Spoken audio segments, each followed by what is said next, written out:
माझ्याकडून जी चूक झाली ती तुम्ही कोणीच चूक करू नका. कारण का बाहेर जाताना किंवा गावाला जाताना नळ सगळे बंद करून ठेवा. कारण मी तर लांब कुठे गेली नव्हती. फक्त भाजीच आणायला गेली होती आणि नळ चालू होता आणि जो टायमिंग होता त्या टायमिंगचं पाणीनं आमचं बंद केलं होतं. तरीसुद्धा पाणी सोडलं होतं त्या वॉचमन काकांनी आणि त्यामुळं माझ्या किचनमध्ये सगळीकडे पाणीच पाणी झालं होतं.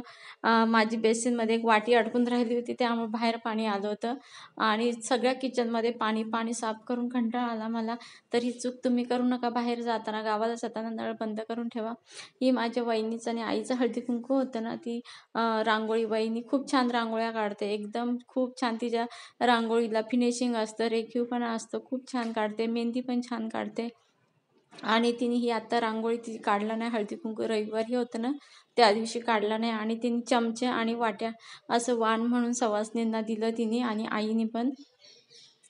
तर खूप छान हळदी कुंकू केलं आणि त्यांनी तिचं व्यवसायाचं पण राहिलं होतं त्यामुळे तिने सुगडं पण पुजून घेतली, हळदी कुंकू केलं, विडे घेतले, सगळंच केलं. सुट्टी होती आणि रविवारी त्यामुळे सगळं करून घेतलं आणि हे रथसप्तमीचं पूजेचं आहे माझं. तर रथसप्तमीची पूजा करताना जेव्हा आपण दूध उतू घालवतो तेव्हा ते सुगडं जे एक छोटंसं घ्यायचं जे आपण संक्रांतीला पुजलेलं असतं ना, तेच घ्यायचं आणि चांगलं गॅसवर गरम करायचं आणि दूध पण गरम करायचं. मग एकदम छान दूध उतू जातं आणि आपल्याला छान पूजा करता येते आणि दूध उत्तरेकडे गेले की आपलं म्हणजे खूप छान आपली प्रगती होते. मस्त वाटतं उत्तर दिशेला किंवा पूर्व दिशेला दूध उतू गेलं की.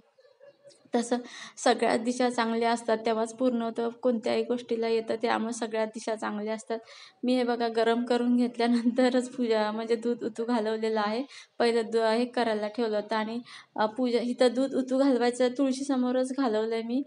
त्याच्या आधी छोटीशी रांगोळी काढून घेतली.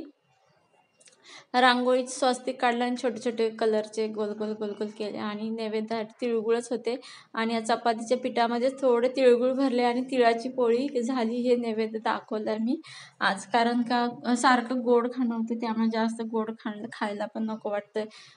आणि दुपारी मी सगळं किचन स्वच्छ केलं. किचन थोडं माझं खूप खराब झालं होतं म्हणून एकदम क्लीन करून घेतलं आणि किचन स्वच्छ केलं किंवा घर स्वच्छ केलं ना, घरात खूप छान वाटतं, खूप प्रसन्न वाटतं, खूप शांती वाटते आणि जेवढा आपल्याला थकवा आलेला असतो तो थकवा तर लगेचच पळून जातो ती स्वच्छता बघून.